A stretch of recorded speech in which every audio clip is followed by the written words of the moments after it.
Hola, ¿qué tal? Soy Juan Carlos, veterinario clínico en pequeños animales. Soy clínico con orientamiento en cardiología, medicina de cuidado crítico, medicina de especies silvestres y medicina interna. Soy médico egresado de la Universidad de Caldas, en Manizales, Colombia. Esa fue mi primera orientación clínica que tuve. Me llama esta semana la dueña de un paciente, inclusive no me habían vuelto a buscar. Y porque vuelvo y les digo, a la gente le gusta que los atiendan de cualquier manera. La gente cree que los animales, que la medicina de los animales difiere mucho de la medicina humana, y no es así. La medicina animal no difiere para nada de la medicina humana. Lo que pasa es que a veces nosotros tenemos falta de recursos, es otra cosa. Me decía un médico humano que le parecía muy bajo el nivel médico veterinario acá en Colombia, y le dije: no sé a quiénes conoce usted, doctor, porque acá en Colombia, en Manizales, Colombia, hay gente demasiado buena. No sé a quiénes conoce usted, doctor. Usted está macartizando la profesión por unos a quienes lleva usted sus mascotas, y las cosas no son así. Se lo dije al médico humano, a mi neumólogo, y le dije: no puede ser de esa manera. Lo que pasa es que nosotros tenemos una diferencia con ustedes grandísima. Ustedes salen a trabajar y ya tienen todo en una clínica. Muchas veces terminan y su laburo o se pensionan, ni siquiera este fonendoscopio es de ustedes, es de la clínica. A ustedes les queda mucho más fácil mandar exámenes porque la EPS los paga. A ustedes les queda más fácil llegar a diagnósticos más concretos, más exactos, porque las clínicas lo tienen todo y entre ellas se intercomunican y la una le paga a la otra y todo eso, y el paciente está pagando salud. Entonces hay una gran diferencia a nosotros los médicos veterinarios, que tenemos que hacer clínica con las manos, y muchas veces la gente no nos ayuda, como este tipo de personas que siempre buscan lo barato, que creen que nosotros somos el peor ejemplo de lo que es la medicina veterinaria, de lo que es la medicina de los alveitariz, de lo que es un médico veterinario. Ellos creen que nosotros somos lo que se hace cada fin de semana en una esquina de un barrio, en una campaña de esterilización. Nosotros no somos eso. Me llaman y me dicen: doctor Chica, habla con tal persona, quería preguntarle si usted hace eutanasias. Nunca en mi vida he realizado una eutanasia, llevo más de 30 años. Por eso me especialicé en medicina crítica, en cuidado intensivo. Por eso pertenezco a varias sociedades de medicina crítica a nivel latinoamericano, a nivel americano, de medicina interna, de cardiología y de especies silvestres, sobre todo a nivel euroasiático.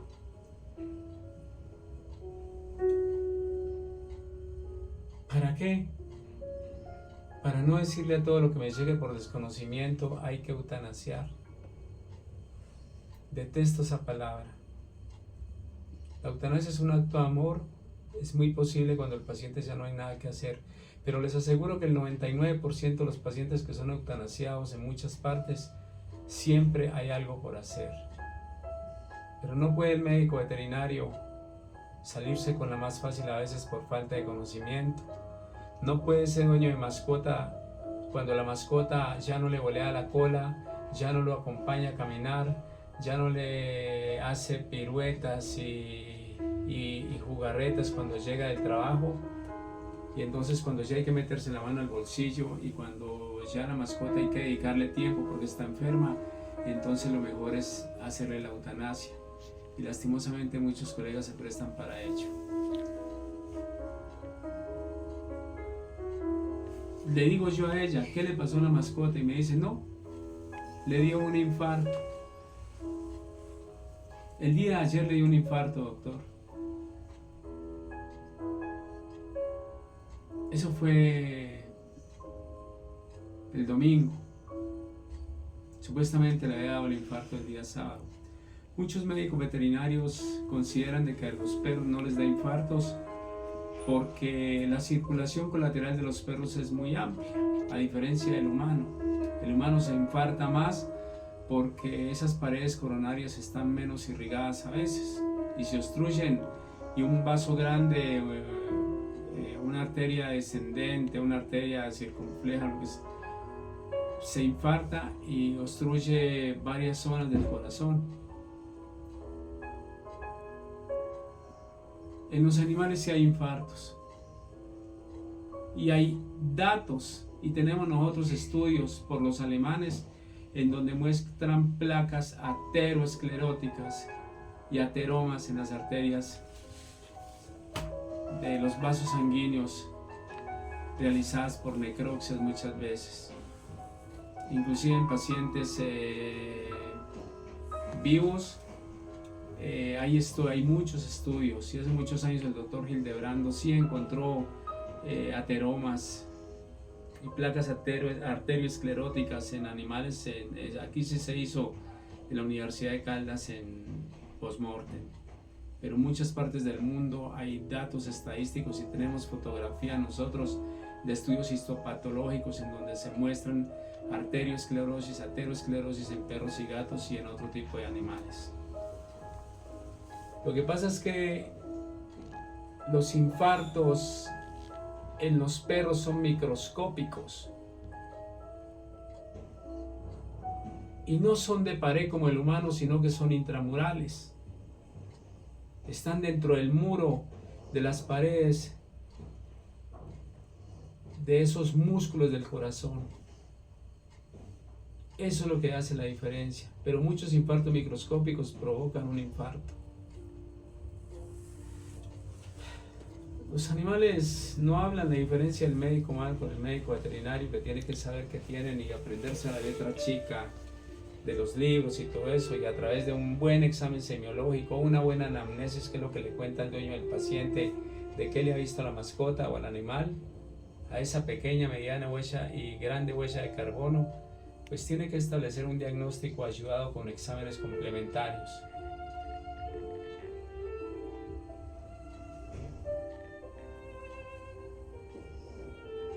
Cuando nosotros nos damos cuenta que un paciente ha sufrido un infarto, cuando el segmento ST en un electrocardiograma está elevado, cuando el segmento ST en un electrocardiograma se eleva, haciendo un electrocardiograma de 12 derivaciones, entonces podemos hablar de una isquemia subendocárdica. Cuando el segmento ST no se eleva, sino que está deprimido, está hacia abajo, podemos hablar de una isquemia subepicárdica.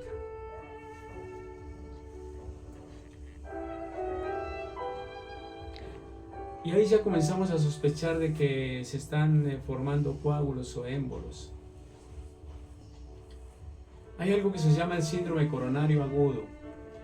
El síndrome coronario agudo, el 50% de los pacientes fallecen antes de llegar al consultorio y se da por unos dolores con opresión a nivel del pecho. El animal no nos habla. Se da por entumecimiento y dolor a nivel de hombro y brazo, a nivel del cuello. El animal no nos habla. Pero lo podemos detectar cuando el animal está haciendo una hipotensión severa, por ejemplo, cuando está haciendo una taquicardia, cuando está haciendo una bradicardia. ¿Sí? Cuando miramos que la perfusión sanguínea está alterada, cuando miramos que la presión sanguínea está elevada, cuando miramos que la presión de pulso está baja, por debajo de 30 milímetros de mercurio. ¿Por qué? Porque hay un shock cardiogénico en ese paciente, o un shock de tipo obstructivo muchas veces. Algunas veces también sumado a un shock de tipo oligoémico o hipovolémico o hemorrágico.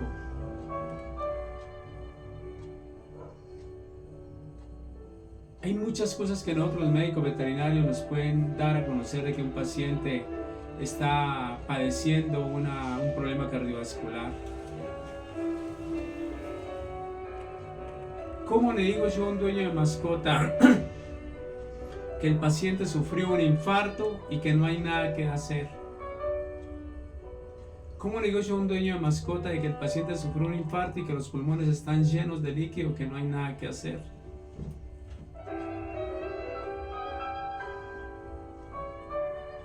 ¿Por qué no evaluamos frecuencia respiratoria en reposo? ¿Por qué no hablamos péptidos natriuréticos? Y si esa frecuencia respiratoria en reposo y esos péptidos natriuréticos están elevados, sobre todo la frecuencia respiratoria en reposo por encima de 35, podemos sospechar de que hay un problema cardiovascular. ¿Por qué no evaluamos creatinina quinasa? ¿Por qué no evaluamos troponinas? ¿Por qué no hablamos de deshidrogenasa láctica? Que son las primeras que se presentan en los infartos alteradas. Pero no venderle a la gente la idea de que no hay nada que hacer solamente porque yo no tengo el conocimiento. Por eso digo, el 90% de los pacientes que son eutanasiados en muchas partes del mundo no necesitaban eutanasiarse.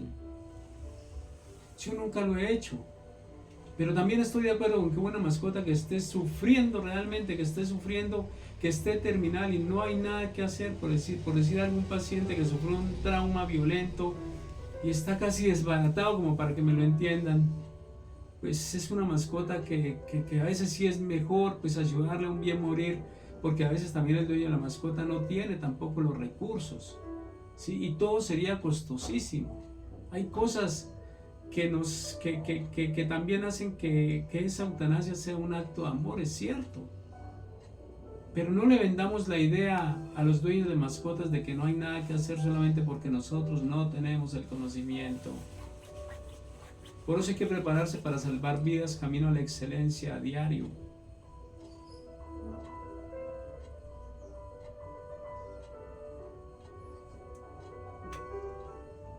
El síndrome coronario agudo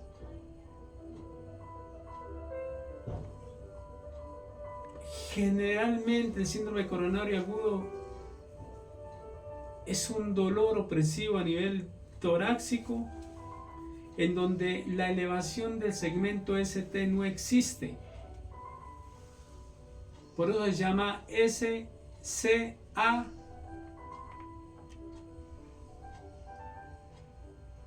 Con ausencia de ACT, o sea AST. Pero si no lo atendemos a tiempo, ese paciente nos puede fallecer. Si no hacemos terapia, si no hacemos fibrinólisis o terapia fibrinolítica en los primeros 10 minutos, ojalá después de el paciente haber causado el problema, que es difícil porque la mayor parte de los pacientes están ausentes generalmente de un hospital. Por lo menos mientras llega un 911 o llega una ambulancia han pasado 15, 20 minutos, media hora. Pero por lo menos que se trate de hacer en sitios en donde se puede hacer reperfusión sanguínea.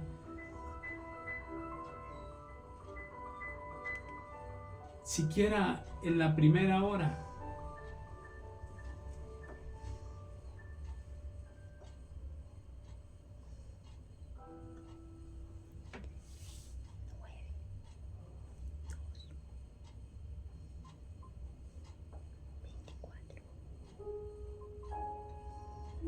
Siquiera en esa primera hora. Y está el otro que es el IMST, que es el infarto de miocardio con elevación del segmento ST. Ese es el más peligroso. De manera que cualquier paciente que en Manizales, Colombia, del mundo se infarte, aunque algunos médicos no creen en los infartos, y esos síndromes coronarios, ¿cómo comienzan? Con placas coronarias arterioescleróticas sintomáticas de un tiempo de evolución prolongado, largo, lontano, sin detección. ¿Cuántos de nosotros tomamos presión arterial en los pacientes?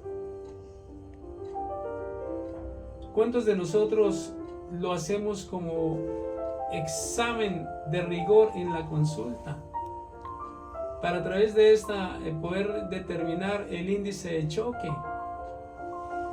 la presión de pulso, cómo está el gasto cardíaco, aumentado o no, cómo están las resistencias vasculares sistémicas.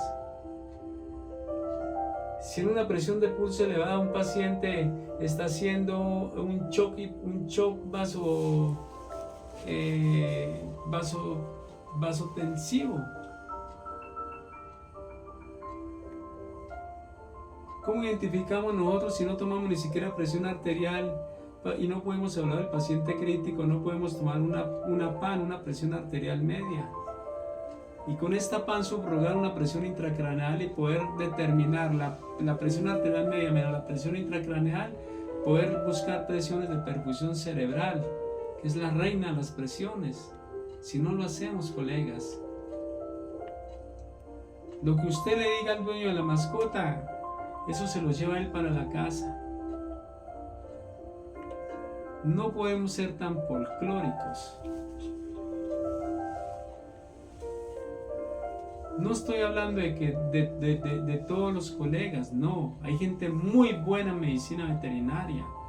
Sé que hay gente que no le va a molestar este video. Este video quizás le va a molestar a esos folclóricos que no leen, no estudian y no se preparan. Y que ante un caso en donde ellos no tienen el conocimiento sobre el paciente y lo ven complicado, prefieren venderle la idea de una eutanasia que enchicharronarse en 15-20 días con ese paciente en un cuidado crítico, en un cuidado intensivo. Lógicamente que la gente es muy desagradecida. A veces uno los entiende también a ellos, porque la gente termina no pagándole a uno, ¿o no, Olguita? La gente termina no pagándole a uno. A veces no es que ese médico no tenga conocimiento, no, también está al otro lado. A veces ese médico tampoco puede dedicarse todo un día a un paciente entregándose con los medicamentos, entregándose con su tiempo, no pudiendo ir a trabajar a ninguna otra parte, para que un sinvergüenza dueño de una mascota termine no pagándole a uno y termine diciendo de que ese médico es un ladrón, un carero, un usurero. En la medicina todo cuesta. Lo que pasa es que nosotros tenemos EPS y como en ellos no hay EPS, eso le toca al dueño de la mascota. Y siempre quieren todo regalado, siempre quieren buscar lo peor. Y para usted, dueño de mascota, ¿por qué no crea que estoy atacando al colega? Para nada. Pero para usted, dueño de mascota, que busca todo a lo barato, ahí están los resultados. ¿Qué va a poder esperar usted si busca algo barato? La medicina hay que ejercerla de conformidad con ética, idoneidad, con sapiencia, con sabiduría y entregándose al paciente. Pero sí, verdad, entiendo muchas veces a muchos colegas que ven un paciente muy complicado y la verdad que desde que llega el dueño de la mascota llega quejándose que no hay vento, no hay dinero, no hay mango, no hay guita, y por la noche tomando en la cantina de la esquina. Y algunos traen el carro y lo dejan a la vuelta en donde uno no vea ni siquiera el carro y llegan en unos carrazos. Les voy a contar una anécdota para continuar de un médico psiquiatra en la ciudad de Manizales, no digo el nombre, que atiende en su consultorio particular en la ciudad de Palermo.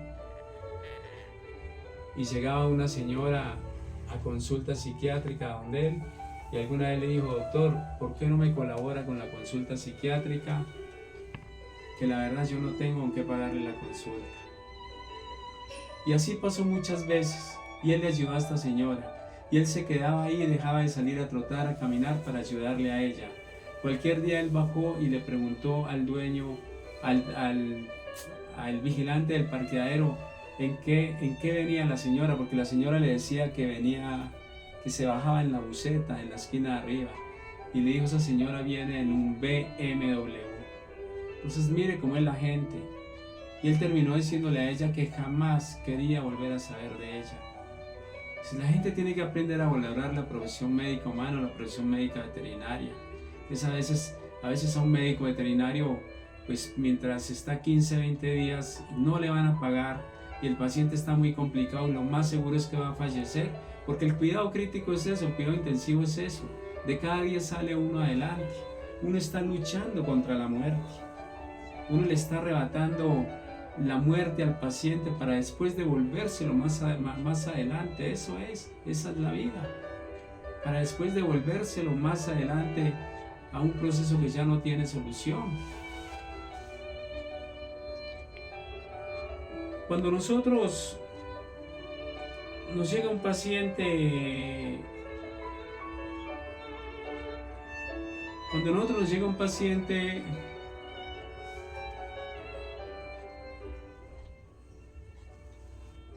un paciente con sospecha de un síndrome coronario, con sospecha de un infarto, debemos de hacer varias cosas. Primero, reposo del paciente. Si yo tengo al paciente en reposo, eso le ayuda al síndrome coronario, le ayuda a controlar el dolor y todo esto. El paciente debe estar en mucho reposo, la mayor silencio posible. E inmediatamente colocarle oxígeno al paciente si el paciente está saturando por debajo de 90, para mantener ese PO2 entre 92 y 96, para mantener una saturación entre esos rangos. Si es paciente neurocrítico, debemos aumentar la FIO en el paciente y aumentar el PIO y el trigger o gatillo cuando lo tenemos con máquina de asistencia respiratoria, para hacer que este paciente mantenga una SpO2 por encima de 97 si está neurocrítico. Lo otro que hay que realizar inmediatamente es un electrocardiograma. Y bueno, un electrocardiograma de 12 derivaciones. ¿Por qué? Porque yo necesito mirar en qué derivaciones hay elevación de segmento ST, para poder identificar cuál rama, la derecha o la izquierda, está afectada, digámoslo así. Esto es lo que generalmente tenemos que hacer. Colocar antiagregantes plaquetarios. Lo primero que hay que hacer es preguntarle, en humanos por ejemplo, se le pregunta al paciente, yo que tengo la escuela humana, se le pregunta al paciente si es alérgico a la aspirina o si ha tenido sangrados digestivos. Si el paciente no es alérgico a la aspirina y no ha tenido sangrados digestivos, entonces dar a masticar entre 160 y 325 miligramos de aspirina como antiagregante plaquetario. ¿Qué podemos hacer? Se le dan a tomar más o menos entre 2 y 4 tabletas de aspirina pediátrica. En pequeños animales se le puede dar a tomar entre media y una tableta a veces como antiagregante plaquetario. Ya los otros antiagregantes plaquetarios que podemos colocar son inhibidores P2 y E2 como clopidogrel, por ejemplo, sulfidrogel, cualquiera de estos. Lo otro que podemos hacer es la nitroglicerina.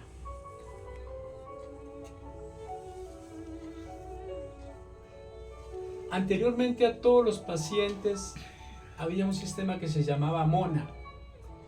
Y MONA quería decir que todo paciente que llegase con un síndrome coronario agudo o con un infarto, se le establecía el protocolo MONA, que era morfina, oxígeno, nitroglicerina y ácido salicílico o aspirina. Pero ya hoy en día la terapia de reperfusión en los pacientes ya va más dirigida al cuadro clínico del paciente.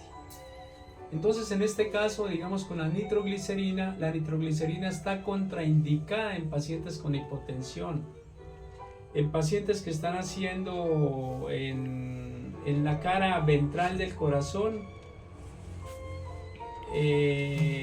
tienen lesiones o isquemias en la cara ventral del corazón con repercusión hacia el lado derecho del mismo, y pacientes que están recibiendo inhibidores de la fosfodiesterasa en las últimas 24 horas, es decir, pacientes que estén tomando drogas para la disfunción eréctil,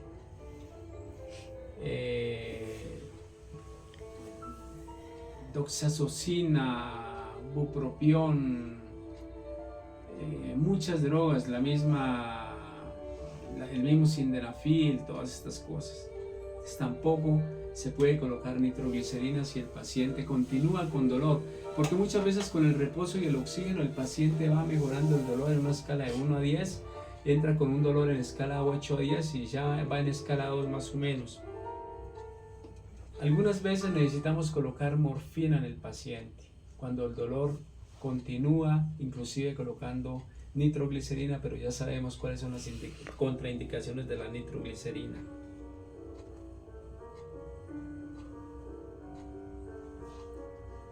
Anticoagulación. Colocamos heparina de bajo peso molecular cuando el paciente está bien perfundido. Y colocamos heparina sódica cuando el paciente está chocado. Ojo con eso. En estatinas, la atorvastatina, la lovastatina producen miopatías y producen dolores musculares. Muchos pacientes que toman estatinas son pacientes que caminan con dificultad, con dolor a nivel osteomuscular. Es mucho mejor la rosuvastatina, la simvastatina. Y si el paciente no solamente tiene problemas de colesterol, sino de triglicéridos, pues agregarle una esetimida o agregarle ácido fenofíbrico al paciente en las noches. Un paciente adulto puede aguantar con 135 miligramos de ácido fenofíbrico y 20 miligramos de rosuvastatina. Y lo otro, la reperfusión. Importantísima la reperfusión miocárdica, y la podemos hacer tanto mecánica como farmacológica. Entonces la farmacológica ya sabemos que tenemos que hacer fibrinolisis y todo esto, y la reperfusión mecánica pues entrar a través de un cateterismo por una hemodinamia, proceso hemodinámico, entrar por cateterismo y llegar hasta la arteria que está obstruida, que eso nos lo muestra el electrocardiograma con las derivaciones. ¿Sí? Si un paciente está con la AB1, por ejemplo, AB4, con elevación de segmento ST, quiere decir que el problema está a nivel del lado derecho. Entonces ahí uno se va guiando, ¿no? Entrar a colocar un stent coronario. Este stent coronario se coloca primero a través del cateterismo, se coloca un balón, se entra un balón hasta la arteria obstruida y se infla, y se coloca el stent. ¿Sí? Y hay stents medicados inclusive que se colocan al paciente, y en el momento en que el paciente y van colocando la terapia, la anticoagulación, digámoslo así, en el paciente, y lo van controlando, que no estén medicados. Recordemos, para terminar, a Hugo René Favaloro, médico argentino, muy humilde, de la época peronista, que se educó en Cleveland, Ohio, en los Estados Unidos, pero egresado de una universidad argentina, y a los 7 años de estar en Cleveland dijo: yo no puedo seguir más acá. Llegó a los Estados Unidos sin hablar inglés y llegó a ser uno de los mejores cardiólogos latinoamericanos y del mundo. Inventó el stent coronario, a él se lo debemos, a Hugo René Favaloro, y en la Fundación Favaloro tiene muchos médicos egresados de allá. Lo único que no me gusta es que hacen ventanas torácicas allá y le abren el tórax a un paciente con, digamos, le dejan una ventana y van mostrando cómo se altera ese corazón, digámoslo así, con la aplicación de medicamentos. Eso sí no me gusta. Inclusive hay colegas trabajando allá y colegas médicos humanos. Para terminar, entre más rápido nosotros atendamos un paciente con un síndrome coronario agudo, con un infarto o alguna cosa, mucho más rápido podemos llevarla a salir adelante. Entonces, que este sea un mensaje para todos.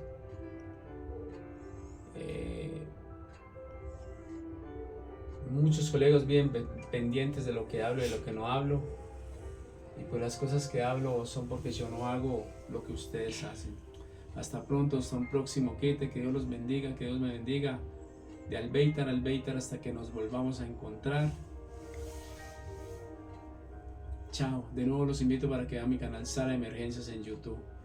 Activen campana de notificaciones, den like, compartan y me apoyen para seguir haciendo estos envíos. Estamos transmitiendo desde Sovida Medicina Veterinaria, desde la Sociedad Colombiana de Emergencias y Cuidados Críticos Veterinarios, COVES, de la cual soy el fundador. Ahí Olguita pues hizo un paneo ahora de ellos, ahí vemos a Lolita, y aquí debajo del ciento está el mono, y los otros gaticos están por ahí durmiendo, Reza, Murá, Cristal. La gatica de Lolita va recuperándose una lesión en la parte posterior de la cadera. Y bueno, no siendo más, hasta pronto y hasta un próximo clip. Chao.